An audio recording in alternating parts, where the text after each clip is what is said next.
सुप्रभात. कसे आहात मंडळी? तर आज मी सकाळी अर्ली मॉर्निंग उठल्यानंतर सगळं आवरून झाल्यानंतर मी छान मस्त दिवाबत्ती म्हणजे पूजा करून घेतलेली आहे आणि आज आहे स्वतंत्र दिवस आणि श्रीकृष्ण जयंती आहे. तर तुम्हाला स्वतंत्र दिनाच्या आणि श्रीकृष्ण जयंतीच्या खूप खूप शुभेच्छा. तर इथे आम्ही दोघंही छान अशा पद्धतीने तयार झालेलो आहोत. तर तुम्हाला आयडिया आलीच असेल की आम्ही दोघं का तयार झालेलो आहोत.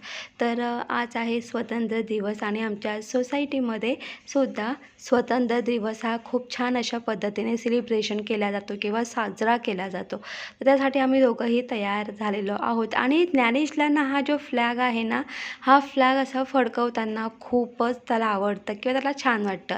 तर लगेच आम्ही खाली निघालो, म्हणजे कार्यक्रमाला जायला निघालो. आणि अजून एक गोष्ट सांगते, आम्ही ना थोडं म्हणजे बोलतात ना की 5 मिनिटांनी कार्यक्रम सुरू होणार. तर 8 वाजता कार्यक्रम सुरू होणार होता आणि आम्ही बरोबर 8ला 5 मिनटं कमी असताना खाली पोचलो आणि कार्यक्रम सुरू होणार त्याच्या अगोदरच आम्ही पोचलो. तर इथे अशा पद्धतीने छान अशा पद्धतीने हा जो आपला जो झेंडा आहे, आपल्या देशाचा झेंडा आहे, तो छान अशा पद्धतीने फडकवण्यात आला आणि छान मस्त सगळ्यांनी या झेंड्याला खूप मस्त अशी सलामी दिली.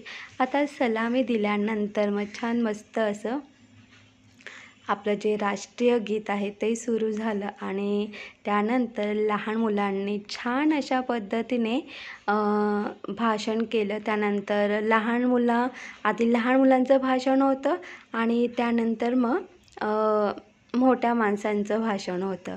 पण खूप छान वाटलं बरं का. आणि ते ना सगळेजण असं समूह गीत गात होते आणि ज्ञानेश पण खूप इंटरेस्टेड होता, कारण त्याला ना खूप आवडतं असं मित्रमैत्रिणींसोबत गाणी गायला. तर इथे बघा, आज स्वतंत्र दिनानिमित्त या मुलांना काय खाऊ देण्यात आलेलं आहे.